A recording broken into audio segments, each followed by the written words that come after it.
It's a great pleasure for me to be able to have a few minutes to address you. As Sherry said, I've come here 3 years ago after 21 years on the faculty at the Harvard Business School. And I was drawn here for a number of reasons. One is that I had reached a point in my career, which hadn't been a very bad career. It's a pretty cushy life. But where I had begun to think about what were the needs that are out in the world, and how might I be able to contribute to meeting those needs. And as I started to look out and think about the experience that I had had during my time, I saw a couple of things. And it had to do with two crises that I think face the world.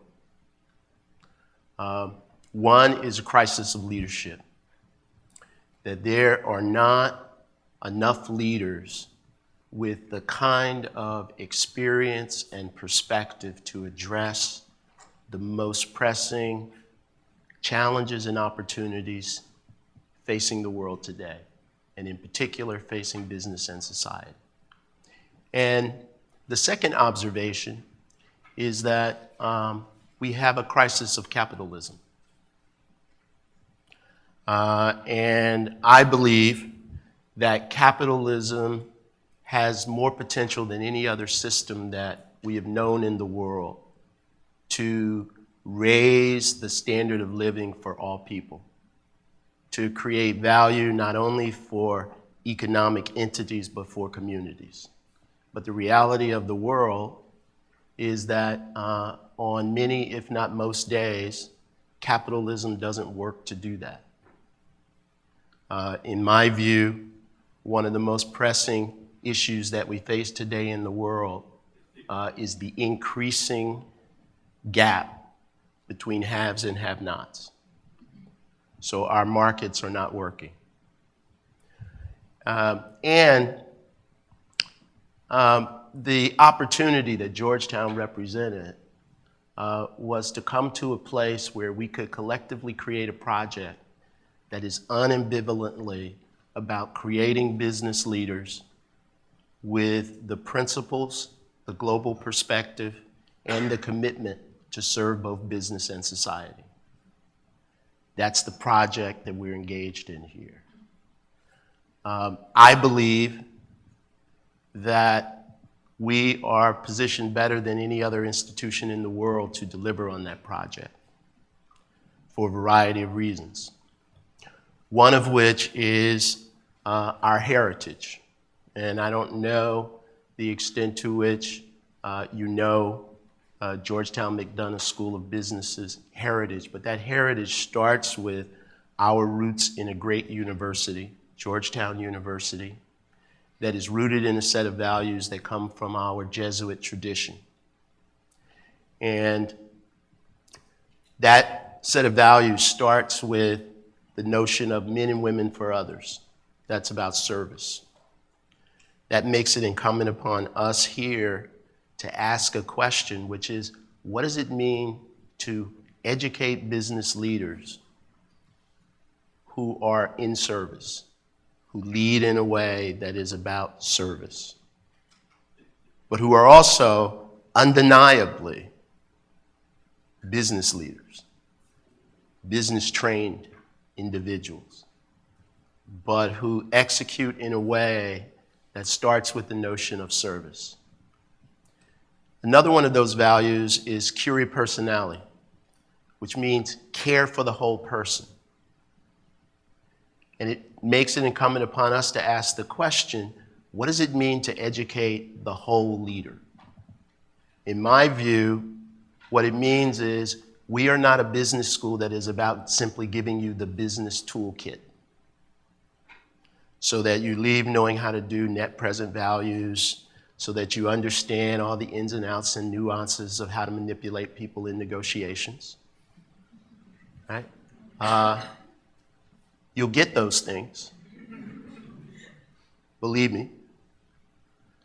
But it's also about figuring out how we educate the whole leader, which means shaping your identity, shaping how you think about yourself as a business leader in the world, and equipping you to deliver on that.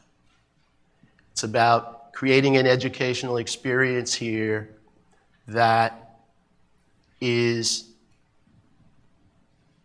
if you will, ubiquitous in terms of the quality of education that everyone here gets, but that's also individuated or customized to who each of you is, because your starting points are different. Right? That's about the whole person. And there's also a concept in this tradition that I'm drawn to called the Majas. And the Majas means more. But it's about asking for more so that we can do more for the world. And in that sense, we should be unambivalent about going out and having more. So it's not about, being ashamed to do well in business or even to be wealthy, to be affluent. But the question is, what do we do with that? Why should we have more? Just the fact that you're able to sit in this room means that you are probably on the more side of this world. There are many people who couldn't even find their way to this room, who don't even know that gateways to opportunity like this exist, and that whether or not you pass through those gates is consequential. If you pass through this gate, it overdetermines that you will be one of those people who gets to shape the lives of other people. You will have more. Why? Here we want to answer that question so we can do more for the world. One of the mantras that I had in some of my earlier speeches, I've stopped saying it as much because I think the people around me get tired of it. If you follow me on Twitter, you'll hear it every now and then. But it's that we are transforming ourselves to transform the world. That's what we're doing here at the McDonough School of Business. That's the project that we would invite you into if you chose to come. And this event is particularly important to pursuing that mission, because I believe, and my work over the last 30 years has confirmed, that the extent to which we are a diverse community pursuing that agenda and that set of commitments, we will be more successful at arriving at our destination. If what we truly want to do is create business leaders who are principled, have a global perspective, and are in service to business and society, we need the diversity represented in that global world and that society right here in this building every day. So that, not so that we look diverse. Everybody likes to walk into a room that cosmetically has everybody in it. But are we learning from that diversity? So our end game is not simply to have, the rainbow, to be the rainbow school.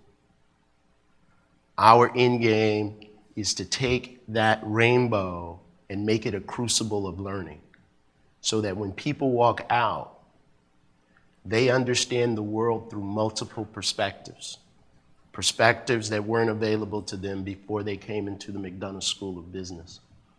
Another mantra that I have is global at home.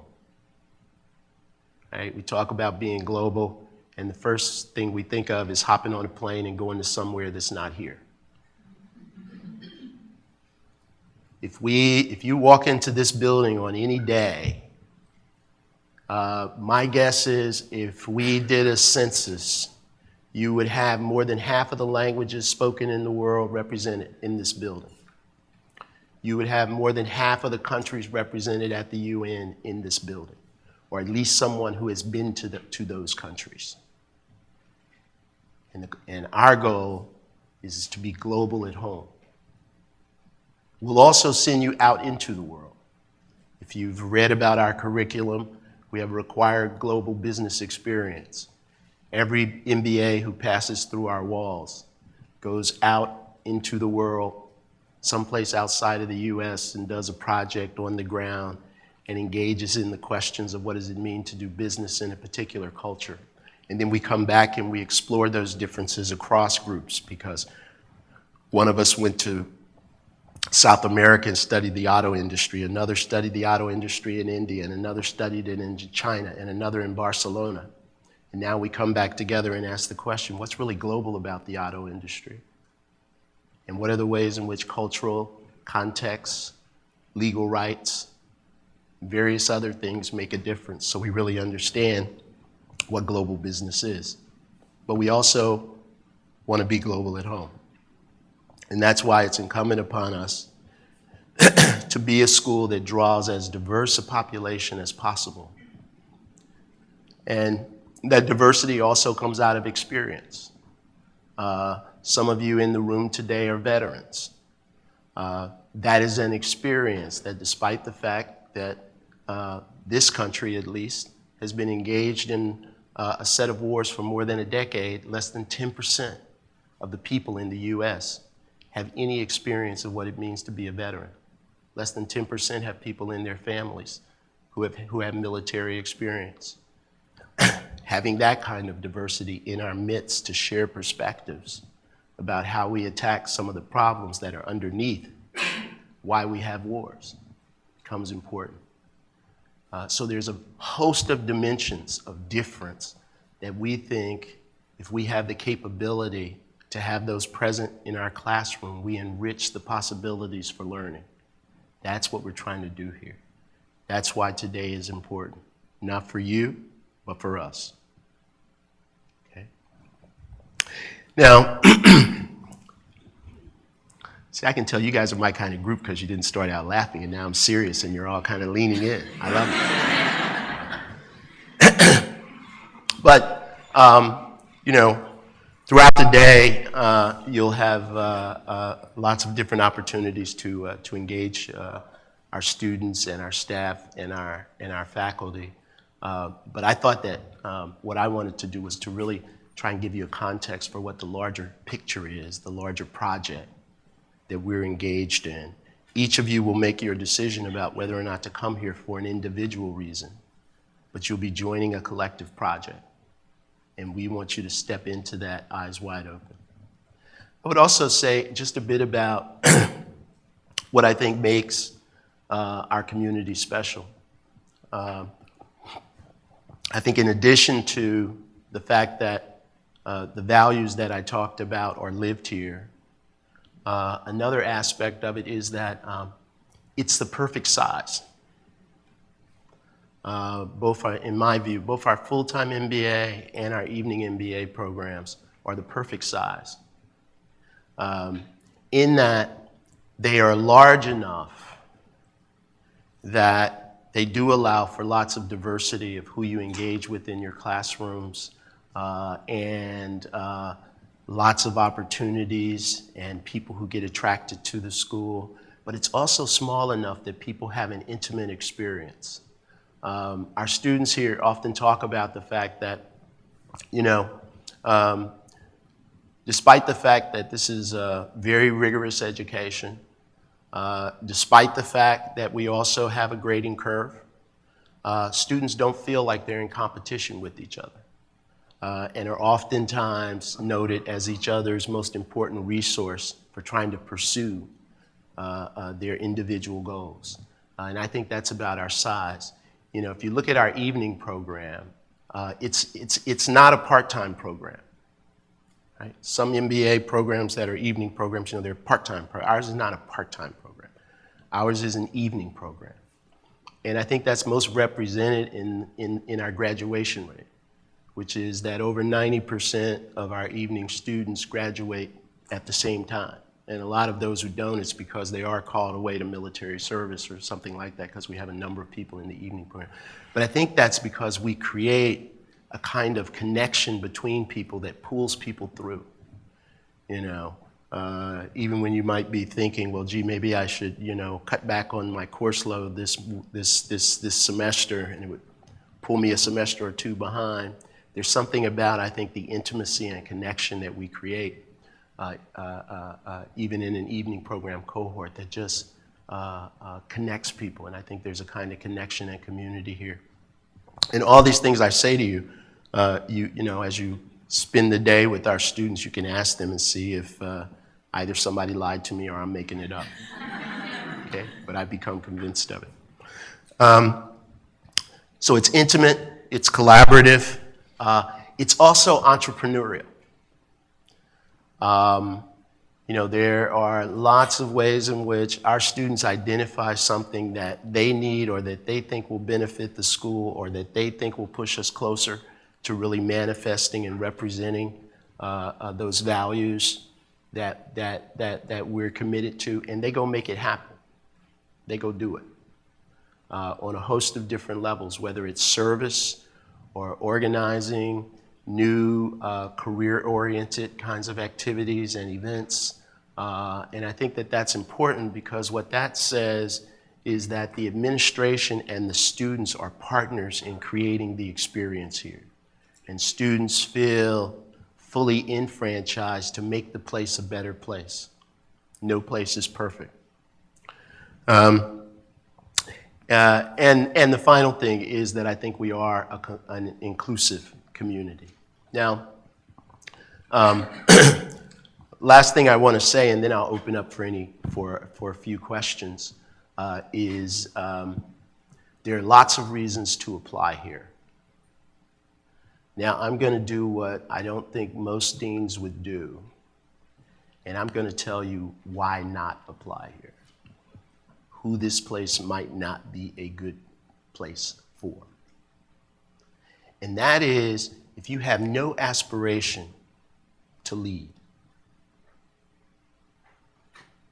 And not leader, big L, want to be a CEO, but I mean leader in terms of being one of those people out in the world making a difference to improve the lives, not just of yourself and your nuclear family, but of those around you.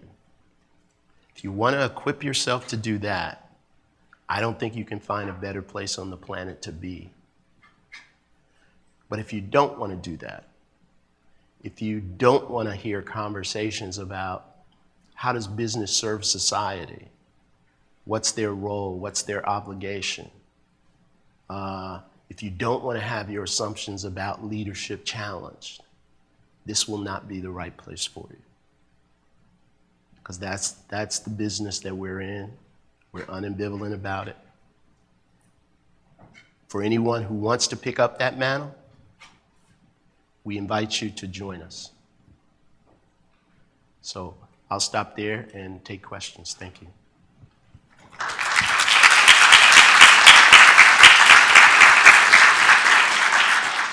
Why don't you come down to the mic if you have a question so everybody can hear it.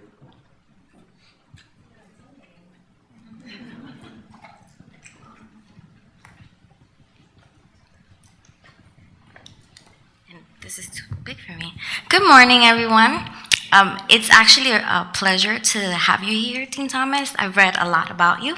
And my question to you is, when you first came to Georgetown, you had very ambitious goals of what you wanted to do. And I wanted to kind of get a sense from you whether you think you're on the path to achieve those goals, or have they been reevaluated since you've been here? Say that again. Do I think I'm on the path of achieving those goals? Yes. Or do I think we are? I think we are. You know, I think you can look at that from a number of different vantage points. One is that, you know, you have these rankings, right? They're volatile, but when we smooth our curve, I think we're moving in the right direction. But even more, this year was a very interesting year for me because it's, you know, after you're there for 2 years, right, it's kind of like being, you know, not to be too grandiose, but it's like being in the White House, right? When people turn to you and they say, it's your economy now, Mr. President. You can't blame it on your successor. So, right, that's where we were. And this year was our best year in admissions in terms of selectivity across every program in the school. Our MBA program, this was our best year for selectivity and for acceptances. One piece of data there is that in admissions, there's something called MELT, which basically is where schools reach a point and the wait list of schools starts to open up, right? And, you know, there are some schools that eat other schools' lunch. So all of a sudden, you know, you've got a certain number of people and they start to disappear. Smart admissions management, you know, you manage that there might be some melt. We didn't have any. Right? We had more students, right, come than we thought were going to come. That's a sign, right, to me that people are seeing the unique value proposition here and that we're actually delivering on it. Because one of the things that influences whether or not people come to a school is what they hear from people who are there. Right? My guess is by the time any of you press send on your application, for every school you apply to, you will have found at least one person to talk to who's there and tells you about what's going on. So that's one sign. I think the other is that another sign is we've driven a lot of change in these last 3 years, including a full redesign of our MBA curriculum. Now, if you look at, if you were to go and study curriculum redesign at any professional school, usually takes about 4 years from the time they start talking about it to the time they implement it. We did the redesign in 1 year. Last year was the first year of implementation. Everyone agrees it was a tremendous improvement over what was there before. The power of the curriculum, the rigor of the curriculum, and, you know, students' engagement with it. What you get in a lot of redesigns is a lot of student complaint.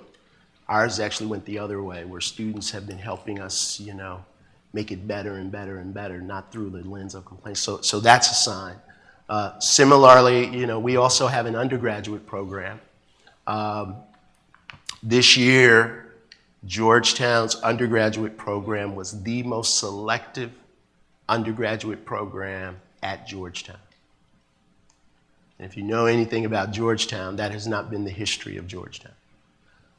So those are signs to me that we're moving in the right direction. The other that is a sign to me is that our alumni across all of our programs are just much more engaged with the school. And that too is, to me, is another signal that our constituents out in the world are committed to having us reach our potential, and they see it as real. So I think we've made lots of progress. We're not done. We have ambitious goals, but I see progress and engagement. Thank you. So you got to go to the mic.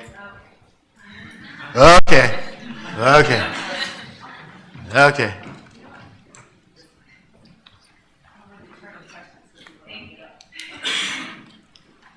So good morning. My name is Chantal Sullivan. Thank you so much for speaking. You had a lot of key points that I completely agree with. My one question though, this being the inaugural year for consortium, how do you feel that class is going to impact the incoming MBA students? Well,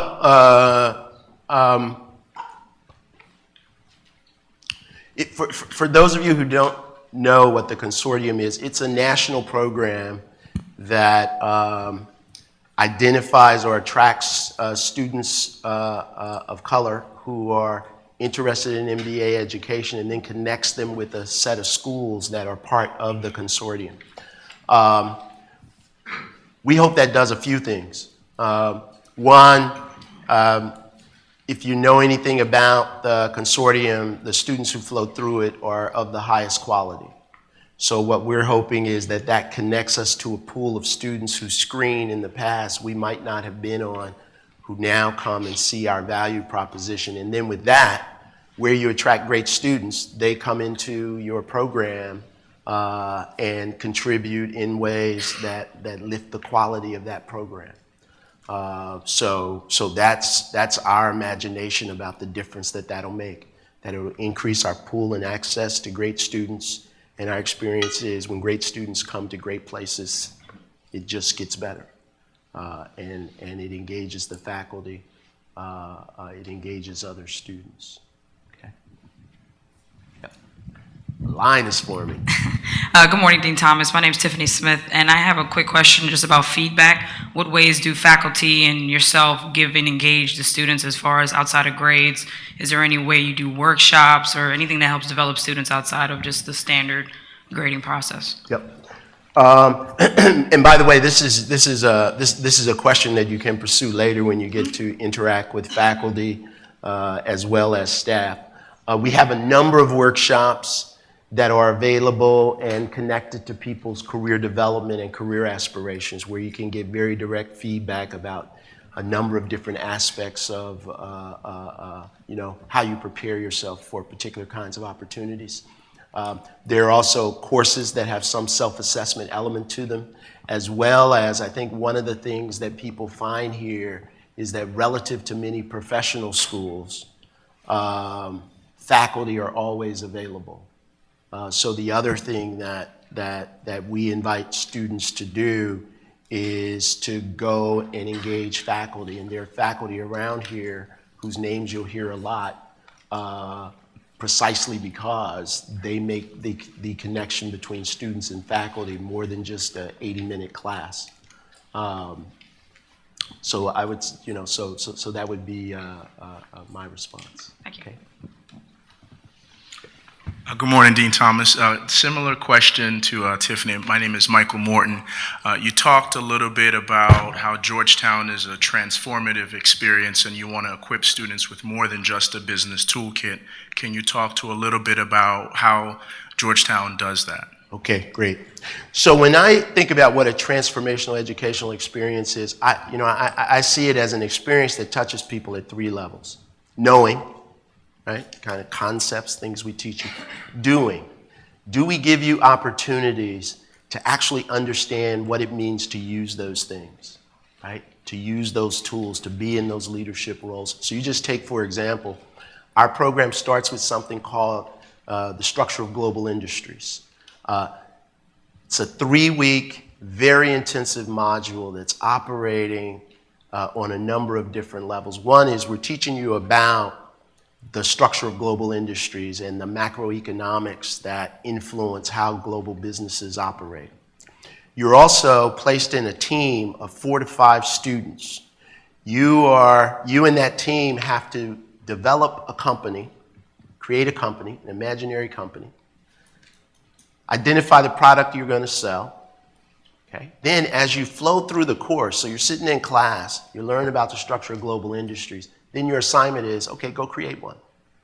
You got to create a global business. Now you and your team are working together, trying to figure out, okay, what are we going to make? Then you come back into class and they say, okay, where are you going to sell it? And you're getting all this stuff about, how the world of business works. Now you have to go make the same decision that they're making today at Merck. New drug, where are we going to sell it? Right? And why? What's the customer base? All those kinds of things. You then discover, like you will in business, that not everybody sees the world the same way, even though they're looking at the same data. Right? Then you got to decide where you're gonna, you're gonna sell it, where you're gonna make it. What's it gonna take to make it? Then you got to answer questions about global supply chain. Where are we gonna source? At the same time, during this module, you're given shocks. So imagine you and your executive team wake up in the morning and you hear that the U.S. has gone off the fiscal cliff. Like many companies, you thought we'd make it in China and we sell it in the US. All of a sudden, your economics changed. Or you learned that, the Chinese have stopped manipulating the currency, right? And it's gonna float to be in relationship to their true economic power. All of a sudden, it's not that cheap to make things in China. Your economics change. So that's about the doing, right? So we're giving you the knowledge. We're also creating opportunities for you to understand what the challenge is of using that. Then the third level, right, there's knowing, doing, and being. Being is about your identity, how you start to think about yourself. And that's the hardest one to impact. And we think the way we impact it here is by a consistency of putting in front of you opportunities that ask you to question, what kind of leader do I want to be? Right? That opportunities in class that ask you not just what's the right answer, but why your answer? And what does that tell me about who I am? Right? So we're thinking about that as we design the experience that we are going to put people in. And I think that, along with the engagement with your colleagues and the quality of people that you're surrounded by, right? Because what you're surrounded by, too, is a set of people who've all decided to come here, all of whom could have gone somewhere else.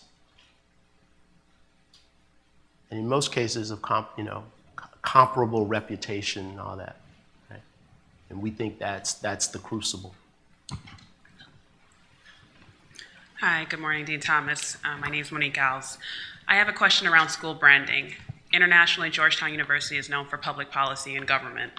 The McDonough School is a business school, and most applying wish to lead corporations or do entrepreneurship or technology.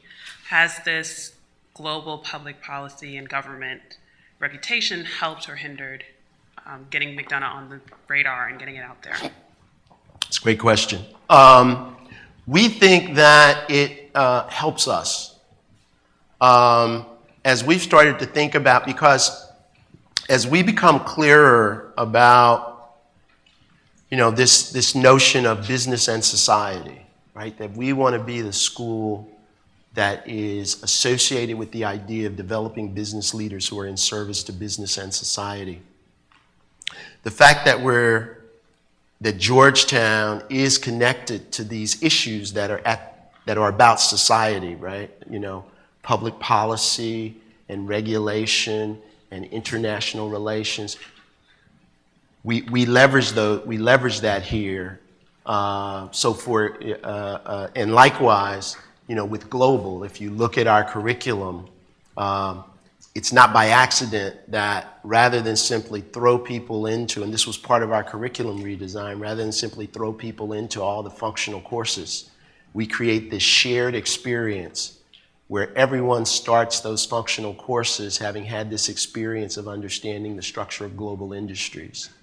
And that's consistent with the Georgetown identity. We also have an opportunity in our business curriculum for people to get an International Business and Development Certificate that is joint with our School of Foreign Service.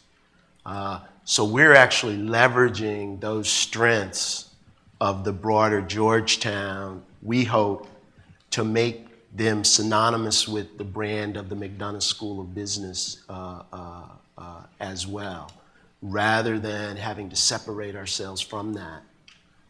And at the same time, become unambivalently known as a school where you can go and get the same rigor of business education that you're going to get at Chicago, right? Okay, thank you. Sorry, a little shorter. Hi, Graciela Aponte, and really inspired to hear you speak about developing business leaders who can address the income inequalities. I have a political science background, so I'm really interested in Georgetown because of its proximity to Washington, D.C., and really just curious about how the School of Business sort of engages business and policy. And you know, with the Financial Reform Act that passed and things like that, how are students able to engage and really connect the dots between business and greater good? So there's a few things that we have going. First of all, we have 2 centers that are directly connected to policy that our students are also engaged with. One is our Center for Business and Public Policy that's led by John Mayo, a professor here. And for example, John does briefing, John and his colleagues and the extended network of affiliated associates, they do briefings on Capitol Hill. Our students are also invited to go on those briefings if they engage with the center. We also have a number of faculty and courses that are at this intersection of business and public policy. Another one of our centers is the Center for Financial Markets and Policy that's run by Reena Agarwal that students have been engaged in or have been engaged with either as student assistants who help around the programming and those sorts of things, or as students participating in the various classes that the finance group offers around international finance, international business, where regulation is a part of that. You also have the opportunity to go and take courses at the School of Public Policy to the extent that you're interested. Another initiative that we have here that relates to this is our Global Social Enterprise Initiative, where we have the opportunity for students who are really interested in these kinds of issues that are about social entrepreneurship and corporate social responsibility and those sorts of things. We have our Global Social Enterprise Fellows program that students apply for and work with that entity. So there are lots of different ways in. Okay. Last question. Good morning, Dean Thomas. My name is Armanda Allen, and I'm here today because I'm at a crossroads. I have been in government service for over 2 decades. I'm having a very good career, but right now in my mind, I'm at the point of I want to give back to those officers that are entering the workforce now, and I'm considering business school, but my hesitancy is that I have been out of school for a period of time. So I would like to get from you some candid advice or suggestion on should I make that step to reapply to business school, to retool myself so that I can enhance my skills and give back to that incoming set of officers entering the workforce. Can you give me any advice on that for myself and others like me who are at that crossroads? Well, let me just start with the bigger question, right? Because you've articulated the goal, which is to now take the experiences that you've had, but to better equip yourself to be able to give back. Yes. Right? Okay. So whether you choose business school or not, you got to pursue that goal. Business school is one route. Okay. Then I think you have to ask yourself, what is your imagination? And I say imagination because we all walk around with these things in our head where we imagine, I'm now a dean, but I imagined myself being a dean because I thought I could do some things with it. I had imagination about what's your imagination about how business school is going to make you better equipped than you are now to deliver on that vision that you have for yourself, right? Because you don't want to fall prey to fads, Exactly. right? And business school can be a fad. There are lots of people who go to business school just because they think you should, right? And you don't want to fall prey to that fad. But if you have a narrative for why it makes sense, then you got to ask yourself, what's the cost? And am I willing to pay the cost? One cost is, you're right, if you've been out of school for 20 years and you come back and you're sitting in class with people who only been out of school for 3 or 4 years and who knew they were always coming back to do this, There's going to be some tough days. All right? Are you willing to pay that cost? I think you also, need to assess where your skill gaps might be. So, for example, if the last time you saw a calculus formula was 20 years ago, and you've been like me for the last, at least the last 15 years of my career, I used to do my own statistics. Then I reached a point where I had lots of doctoral students that I would tell, hey, I'm interested in this problem, go do the statistics, right? If I had to run a regression equation today myself, I'd be just like you. You and I would both be in the class trying to get these young people to tell us, what is that? What's a beta again, right? Right, what are those costs? And then, are you willing to do what you need to do to prepare yourself for it? So, for example, I just had a conversation with a person the other day who I was asked to speak to by a friend who's interested in our MBA program. By the time I finished speaking with them, my advice, I said, look, if you really want to have a good chance of getting into our program, you actually shouldn't apply this year. You should apply next year. And in the interim, you need to take some quantitatively oriented courses so that, one, we can confidently answer the question, can you do the quant? And two, so that you're comfortable with it, right? So, figuring out what those costs are and being willing to pay them, because nothing's for free. Right. Okay? Thank you. All right. Thanks a lot, guys.